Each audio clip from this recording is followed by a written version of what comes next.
I'm going to show you how to strip and to chop kale so that you stay safe. First I rinsed my kale, and now I do not want this hard stem in my quiche. So what I'm going to do is I'm going to strip the leaves off of the stem by just pulling the leaves on the side, and then the stem can go in our compost. So I'm going to do that for all of the kale, and if I leave any bigger pieces of stem, I can just take it out with my hand. And so now, remember, how do you hold a knife? The top part is not sharp. So I take my 2 fingers and I pinch the top, and I curl my 3 fingers around the handle. I always hold my food with my other hand, but I don't hold it like this. I hold it with my claw. And I'm just going to do a rough chop of this kale so that it is in pretty small pieces. So I have a whole bunch here. I'm just going to bunch it up and then do a rough chop. And every time the knife gets closer to my fingers, I actually just move my fingers backwards. This is how you mince garlic. I take 1 clove of garlic and I put the sharp side of the blade away from my body, and with the palm of my hand I kind of like crunch down, and you will hear a crunching sound. And what happens is the papery skin of the garlic will then just pop right off. We don't want to eat this part. That goes in the compost. And so now, garlic is so teeny tiny, you have a few choices. You can pinch the top of your knife as usual, and actually pinch this side and just kind of like rock back and forth. This might be the safest way for you guys. Remember, this is not a race. You're gonna go slow and steady. And so a mince is basically a tiny, tiny chop. And so you just kind of like regather it and keep going back and forth. This is how you chop an onion. So I have the skin on. Again, pinch the top of your knife, the metal part, and the blade, and then wrap your fingers around the handle. I'm going to cut it in half. So I'm going to peel the skin off. It's just like garlic. You don't want to eat the papery skin.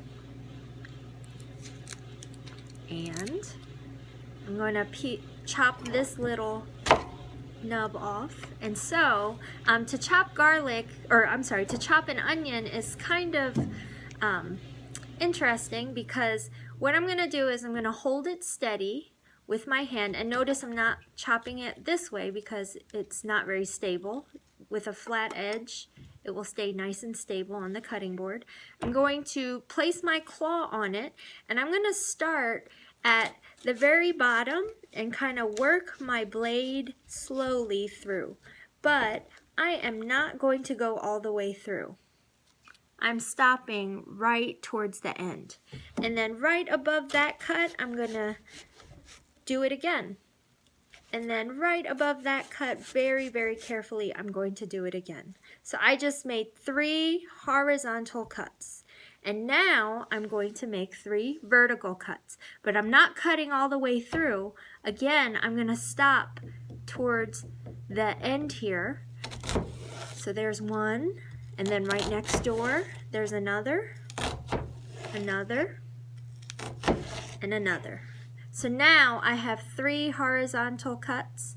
I have about 4 vertical cuts.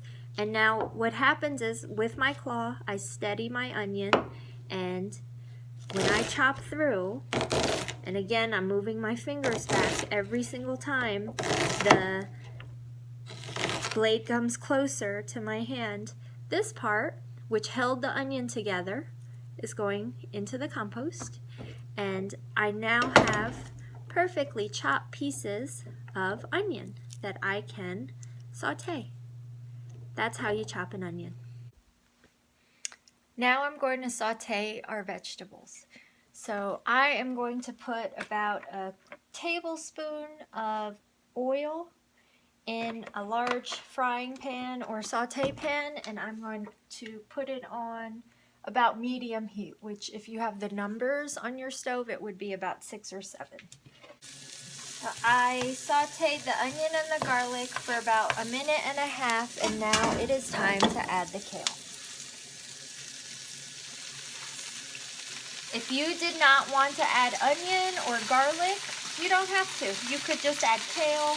If you wanted to, you could do this with broccoli, spinach, bell peppers. You really have many options when it comes to making a quiche. I'm going to turn the heat down because now the pan is nice and hot. So even when I turn it down, this pan is still holding on to the heat and still very, very hot. As you can see, the kale has cooked down a lot. So it was a big mound, and now that it's been on the heat, the water was kind of cooked out of the kale, and now it's shrunk a lot. So I'm just going to season it lightly. I'm taking a pinch of salt and some black pepper. Actually, I have white pepper here, but you can just use like regular pepper. And if you don't know what a pinch is, remember it's 1/8 of a teaspoon. So if you have a 1/4 teaspoon, you would take half of that and fill that with salt. And if I were actually using bacon grease, and if I'm putting bacon into this quiche, you would go a little lighter on the salt because bacon is full of salt. So there we have it. We have our sauteed kale that I'm going to cool before I add to our quiche. And this is one of the ingredients that you can add.